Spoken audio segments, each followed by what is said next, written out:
Welcome to Mastery with Science, home to mad scientists, rogue entrepreneurs, and the coaches with the mostest, featuring JB and the Doctor. Join us in our lab where we mix the old recipes with new formulas and our secret sauce to create incomparable, next-level proven results for you. We call this Mastery with Science. So, slap on your gloves and put on your goggles because JB and the Doctor are in the lab. It's alive! Welcome back to the lab. I'm JB. I'm the Doctor.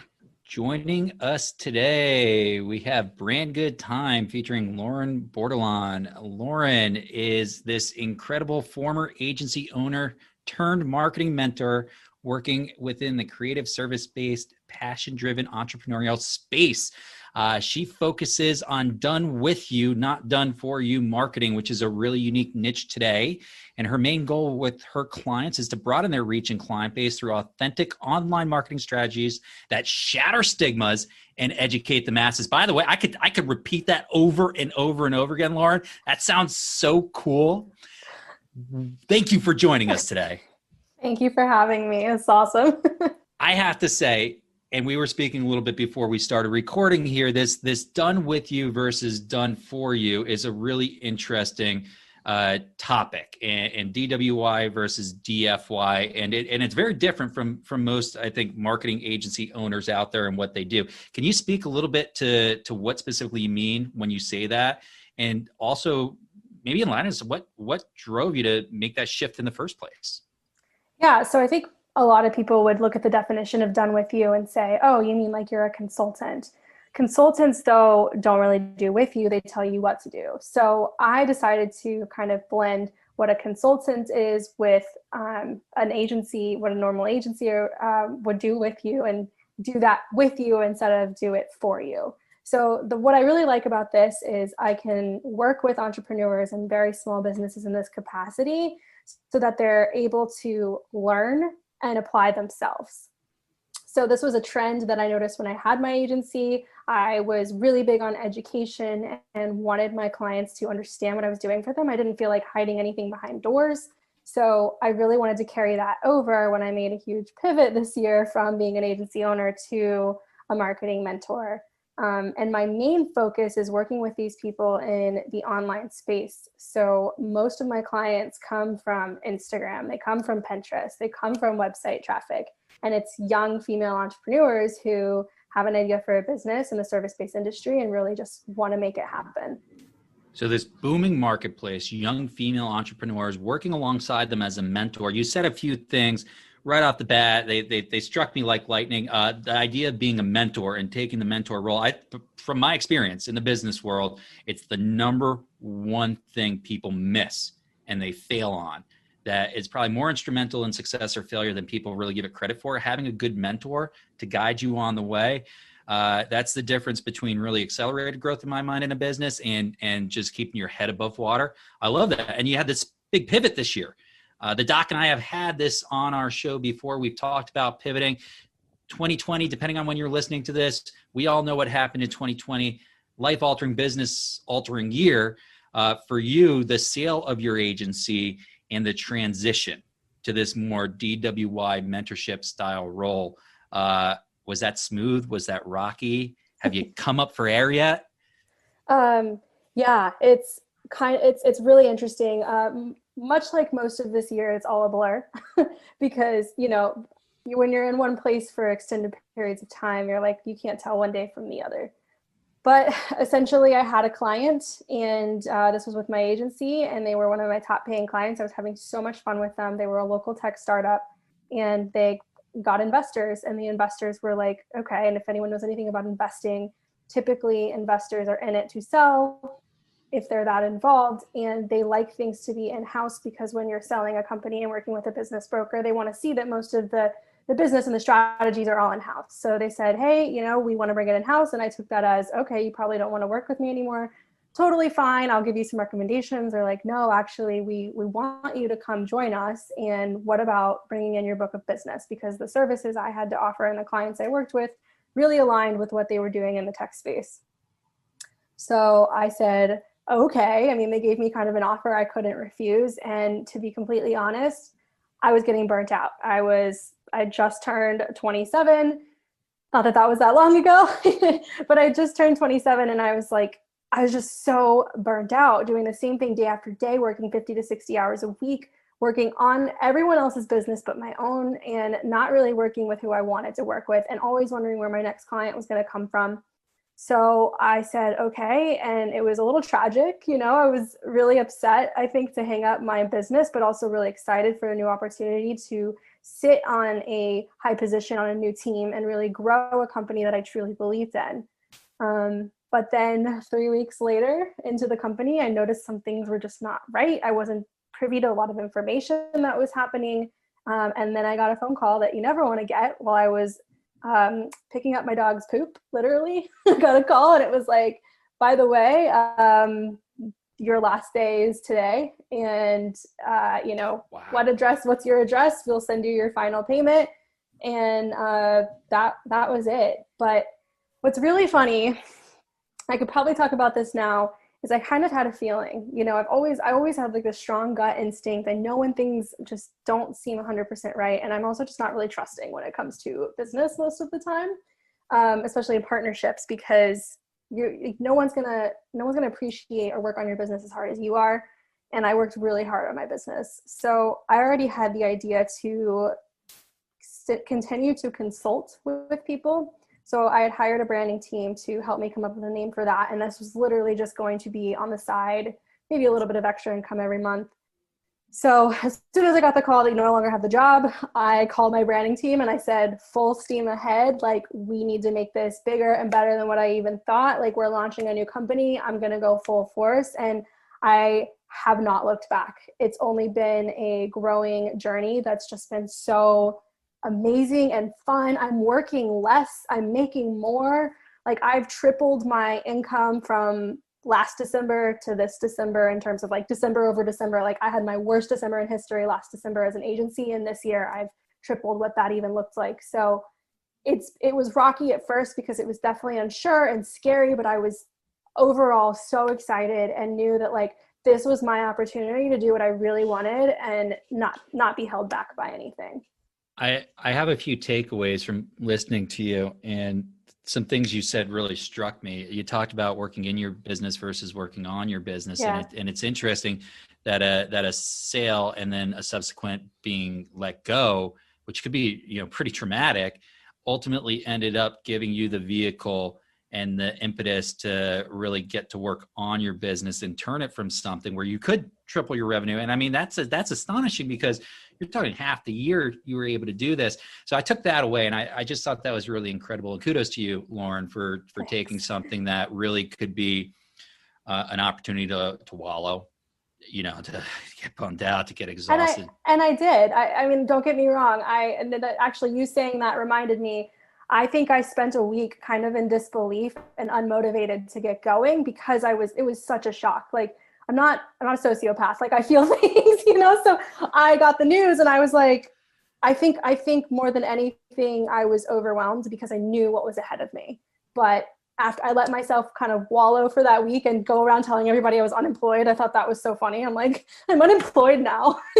So then, all right, let's do this. Let's kick ass. So I love, by the way, that you got real there and you told us that you actually wallowed. I think that the doc was probably getting a little concerned that you didn't wallow and you just straight into it.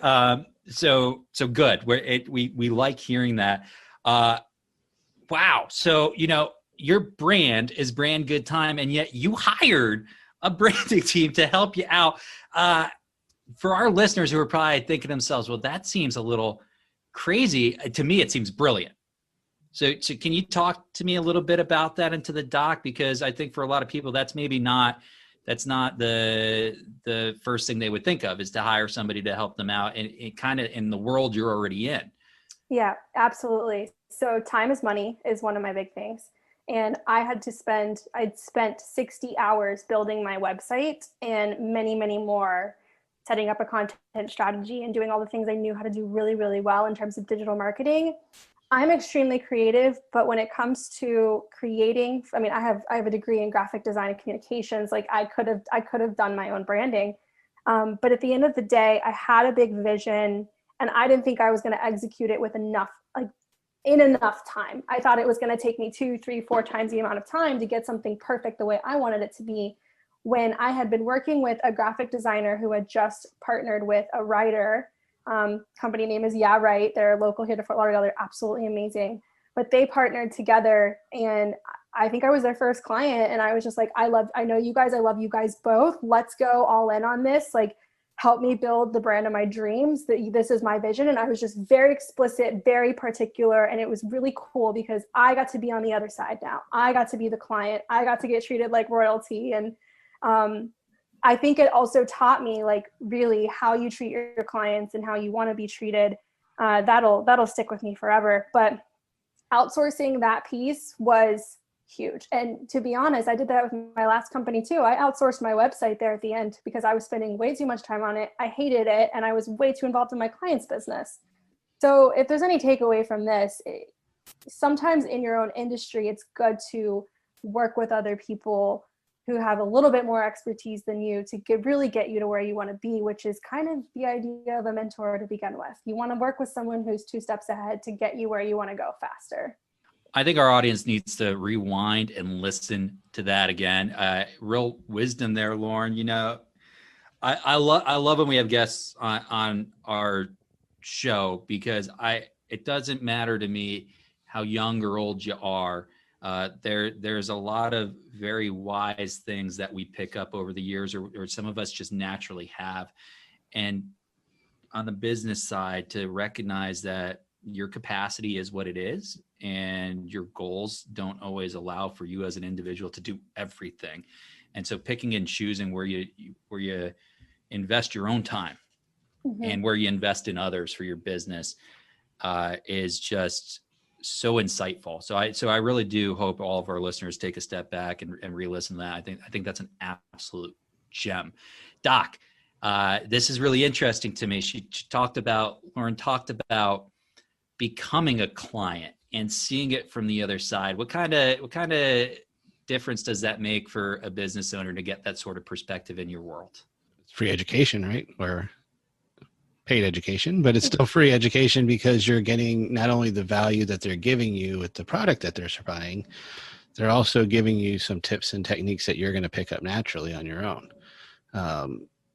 In the therapy world, one of the things that doesn't get talked about a lot is most therapists have therapists because they need that kind of balance. They take some insight from their own therapy, dealing with their own things, because we see the value in it. We know the value is incredible. And we also get that little extra benefit of, oh, that's how they do therapy. And you might be able to take some pieces from that and put it into your own world. Something else Lauren said, and if you are a avid listener to JB and the Doctor, you've probably heard it here before, is time is money. It is valuable. And we underestimate so much how much time we spend on things that we don't like, we're not good at, or not as good as someone else at. And if you can send that to someone who is really good at it, sure, there's a cost that comes to that, but that cost gets balanced out by the time you've saved and frees you up to do something else that you're more vital to do. Especially as an entrepreneur in your own business, there's only certain things that you can do that other people can't, that you can't send out to them. And if you can free up that time, it's worth the price of admission, let alone. Well, that's why businesses exist. Literally right there. As businesses exist, most businesses exist to make our lives easier. So, you know. And I mean, think about how that helps out also the economy. It spurs, you know, sometimes people don't think about it that way. The better you can do to help you more provide to other people, you keep providing, and that has like a nice effect in the world alone, just not in your own business. Absolutely. There's been a theme in our last 3 or 4 podcast interviews about time and time management and how important time is. And we all know time's priceless. We know this, but it's really hard to delegate a lot of times. It's really hard to take that step that you took, Lauren. And it's so important. And shameless plug for the doc and I and Mastery with Science. We by the time you listen to this, we just launched our course, Time Mastery with Science, where we offer ideas and strategies to help you as a business owner and entrepreneur get better with your time, because it is priceless. And if you can save even an hour here and there, what a difference it makes in achieving your goals and getting to where you want to be. So Lauren, thanks for that level of detail in your business. So many of the people we talk with today, they're dealing with the pivot, and a lot of them aren't forced into it in a sense like you were.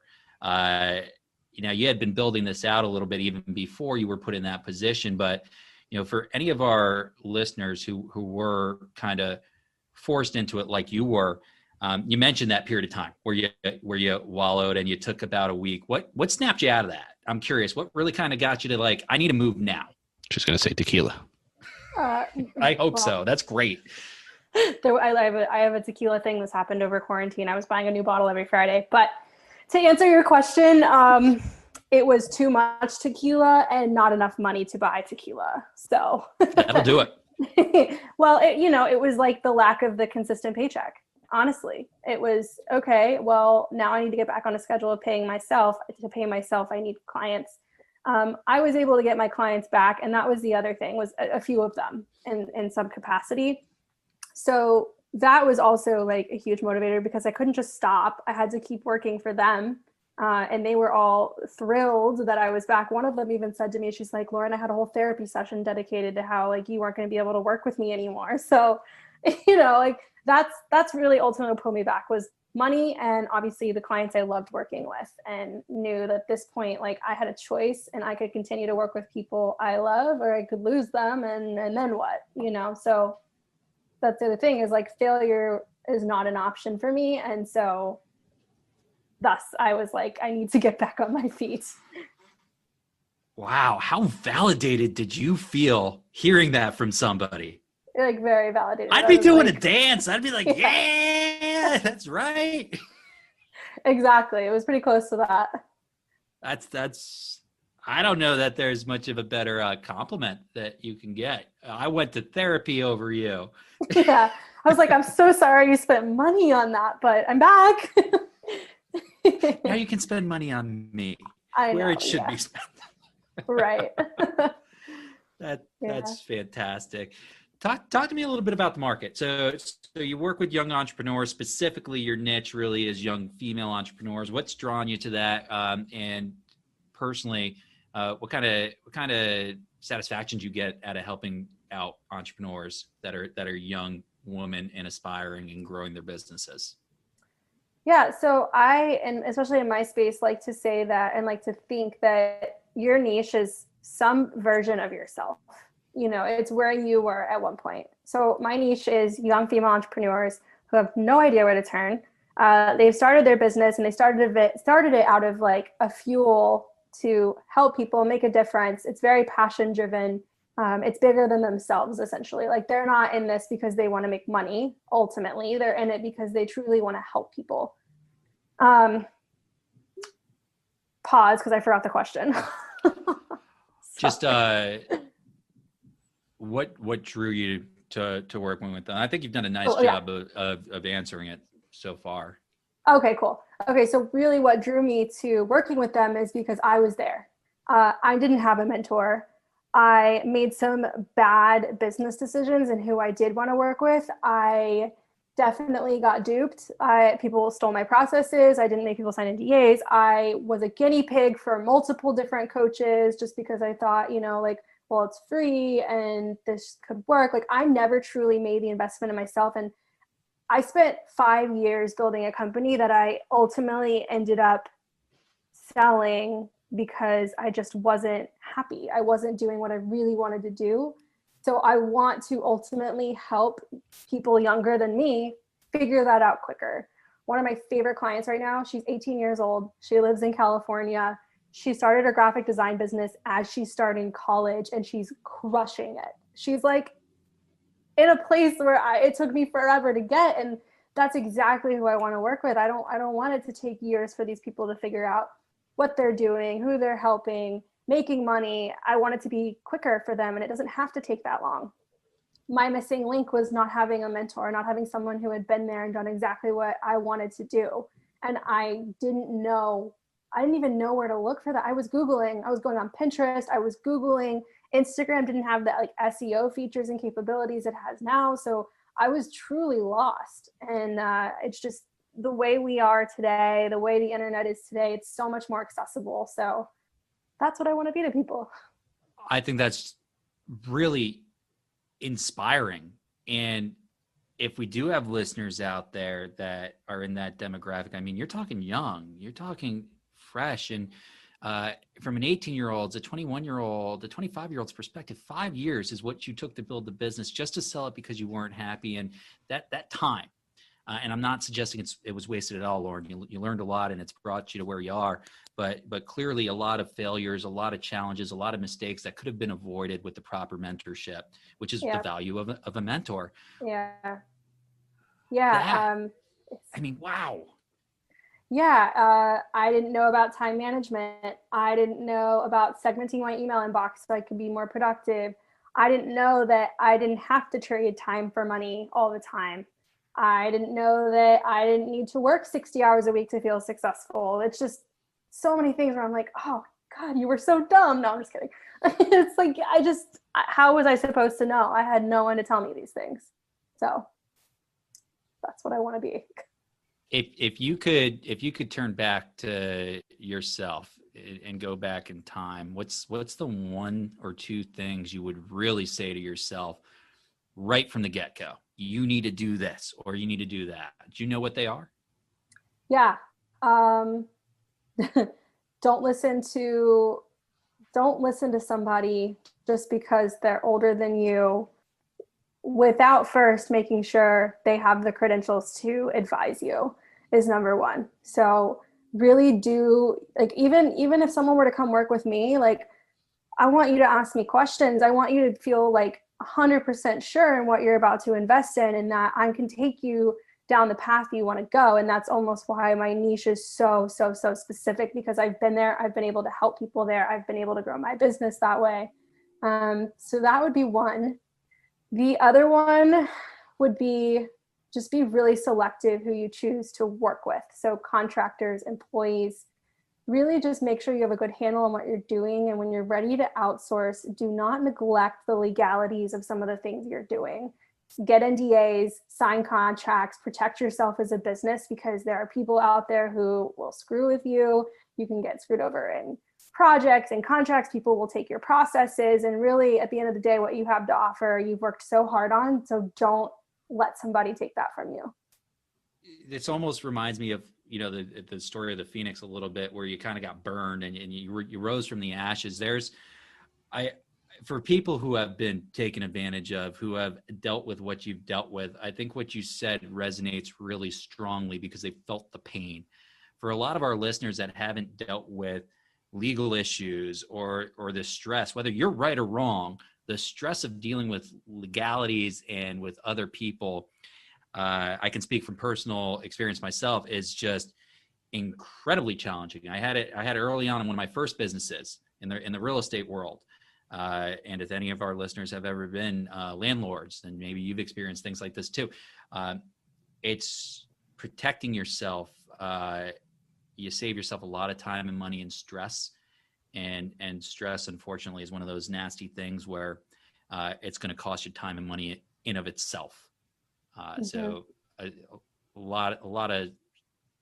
there's a lot to what you just said there, Lauren. I hope our listeners are really taking it to heart. I mean, I could give you like 6 more things, but those are the 2 I think that would save somebody a lot of time and money. Just, making sure you're protected and making sure that you're really vetting the people you work with. So there's a flip side to what you said, though, and I'm curious because you're talking about dealing with young entrepreneurs, and we hear the term thrown around a lot, imposter syndrome. And you're sitting back and saying, hey, make sure whomever you're working with really has the credibility and has the expertise.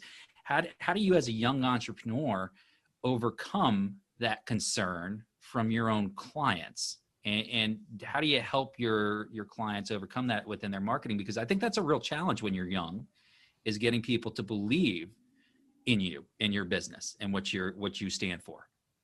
Yeah, I could go in so many directions here. The first one I would say is confidence. You have to be confident. And I think confidence comes from authenticity. So like, I'm very authentic, very open about where I've been and what I've gone through and what's gotten me here today. And I will not sit here and promise anything. I will not promise you that you're going to have a 5K or a 10K month. I see that all over the online space. And I'm like, no, more money, more problems. You have a 5K month? Great. You might be less profitable when you have a 10K month because you got to outsource, you know? So I would definitely say the confidence aspect is an absolute must. The other side of things I really, really believe in is storytelling. So coming from a place where you're open, again, tying into authenticity, really able to connect with people and find that common ground. I'm a big fan of storytelling because of that. So story is seen everywhere, right? It's seen in the movies, books. We all connect as humans over story. We all find common ground in story. And that is like, I mean, this is like a big secret of mine, not really, I guess, but that's what I preach in content marketing, is you have to tell a story with anything you do. Content strategy, the core of a good content strategy is stringing together a story. Otherwise, your consumers are like ping-ponging all over the place and not sure what you do, what you offer, how you can help them. So yeah, to answer your question, confidence and the ability to tell a story. Anybody who knows me knows that I live and die by the idea of storytelling. It's a must. And when we don't have wonderful guests like yourself, mostly the doc listens in silence while I tell stories about myself. I just love to share stories with people. Yes. Have you read Building a Story Brand? I have not. Who is it by, and where can I find it? Yes, Donald Miller on Amazon. Back when I had my agency, I opened the book and started reading. And like on the first page is like, this is why you don't need to hire a marketing agency. And I closed the book, put it back on the shelf, and didn't touch it for like 3 more years. But then I really got into storytelling, and this book just kept coming up and up and up in conversations. And I was like, all right, let me read it. But he really breaks down the art of storytelling, especially in business, and how that is like so powerful for brands, especially today when authenticity is everything. So highly recommend that book. I think it's safe to say for the doc and I, when we started building out our business and our brand, the first core tenet we put on paper was authenticity, and really owning who we were, and not wanting to be that corporate suit and tie and indifferent and, you know, just generic. That was the opposite of everything we wanted to do when we went into business together. So 100% in agreement with that. It's very liberating, which I think some of our other podcast guests will appreciate hearing. Yes. So a couple of things that I take right away, and it's always interesting merging worlds for me, because my worlds are while there's such an overlap, they're very different in rules based.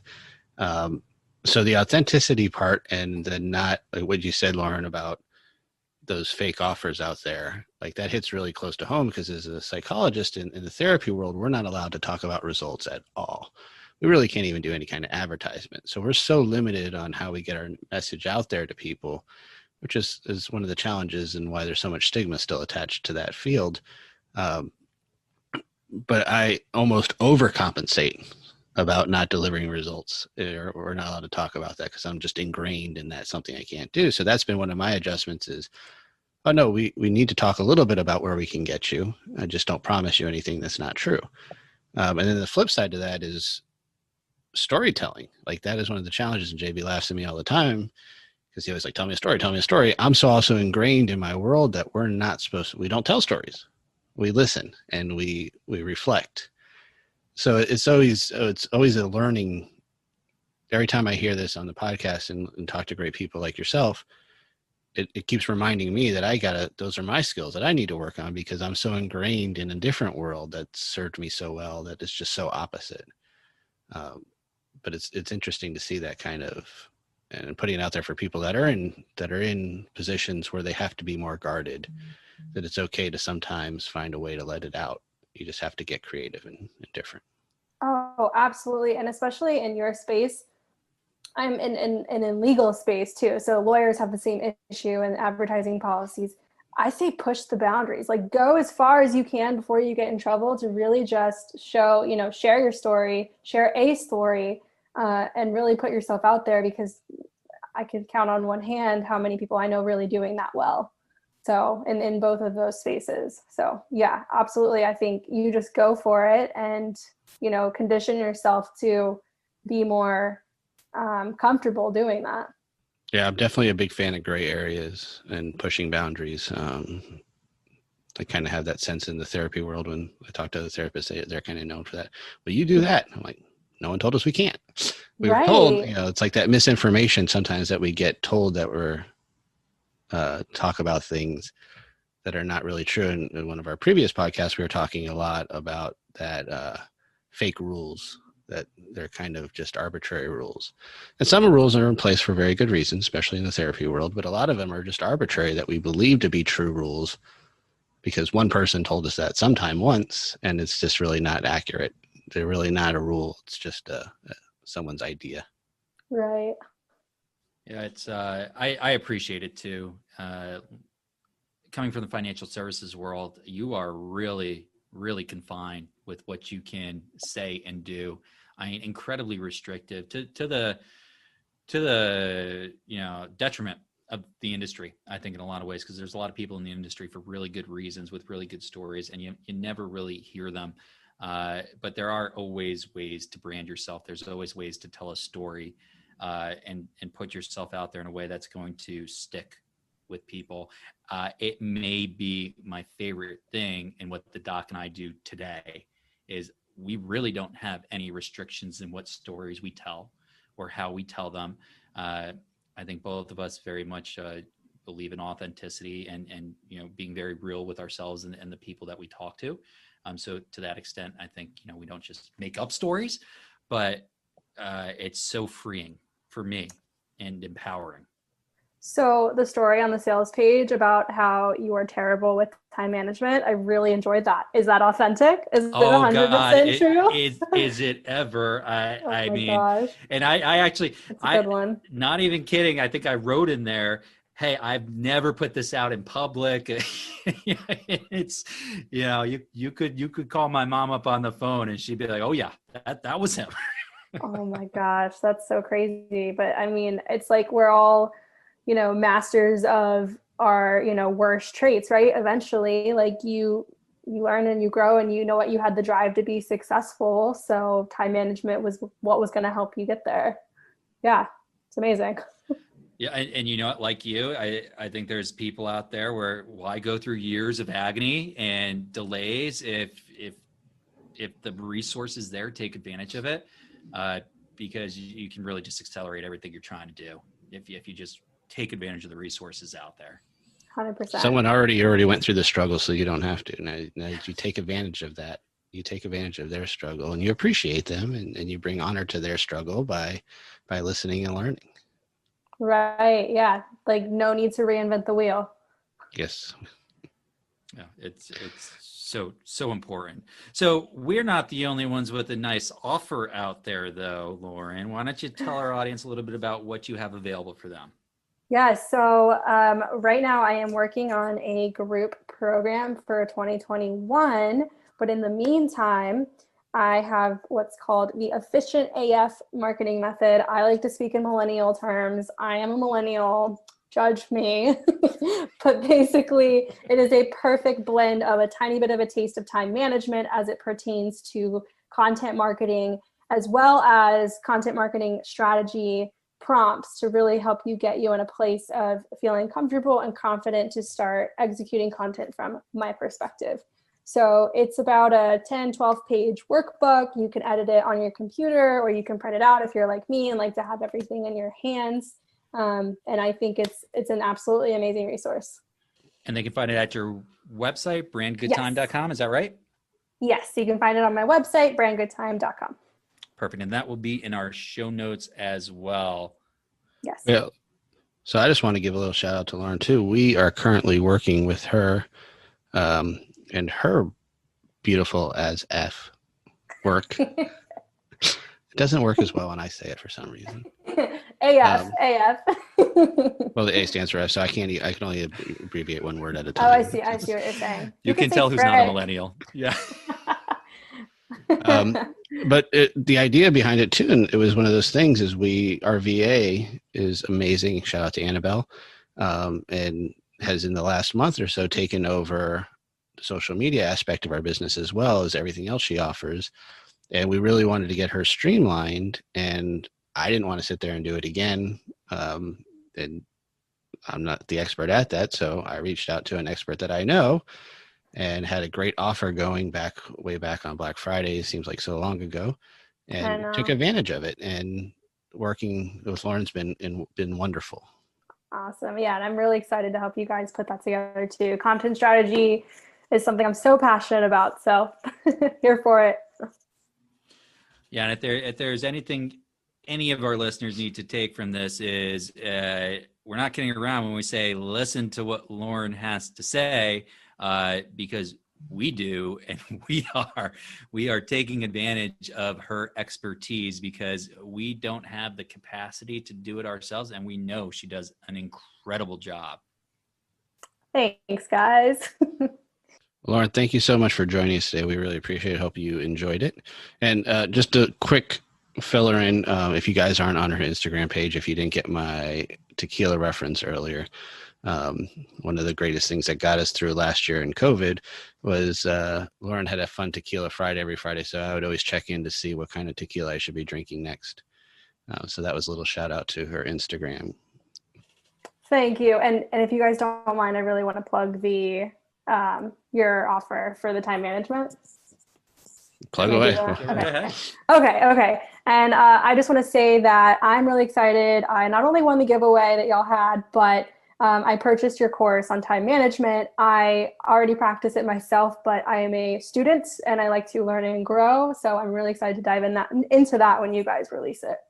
Thank you, Lauren. We're excited to have that coming out. By the time this launches, it will be out. So if you're interested in the next launch, check out our website, and you can, of course, join us and Lauren on our Facebook community group. She is a member. So if you want to talk branding, marketing, find a mentor, if you're a young entrepreneur, or maybe you just want to know more about tequila, reach out to us on our group and reach out to Lauren. Mastery with Science.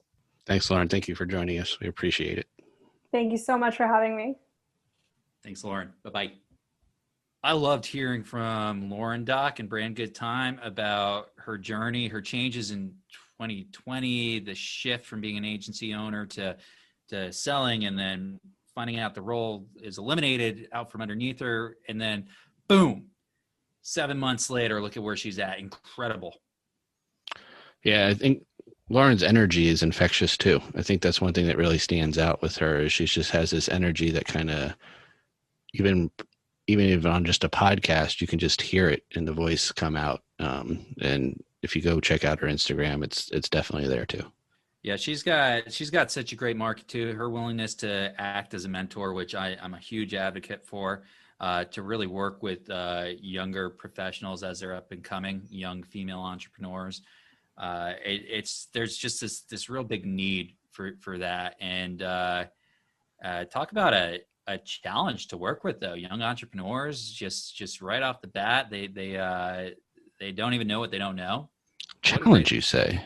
Yes, a challenge indeed, which reminds me, thank you, Doc, that we've got an upcoming challenge working with couples in the very near future you're not going to want to miss. This is a collaboration with a very, very special friend and colleague, and we couldn't be more excited. So I think at this point, you can mosey on over to our show notes and check out some of the deets on the upcoming challenge. Mosey on over. Check it out. Where else can they check us out, Doc?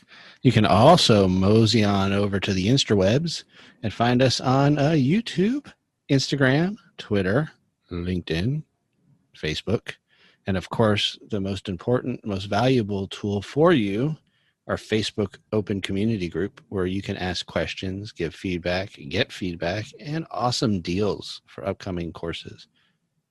Check it all out. You can find us there. You can find our podcast guests there, along with our deals and their deals. There is not a reason not to be in this Facebook community group. If you're not in it, get in it. Do it. All right, everybody. I'm JB. I'm out. I'm the doctor. Peace out, yo.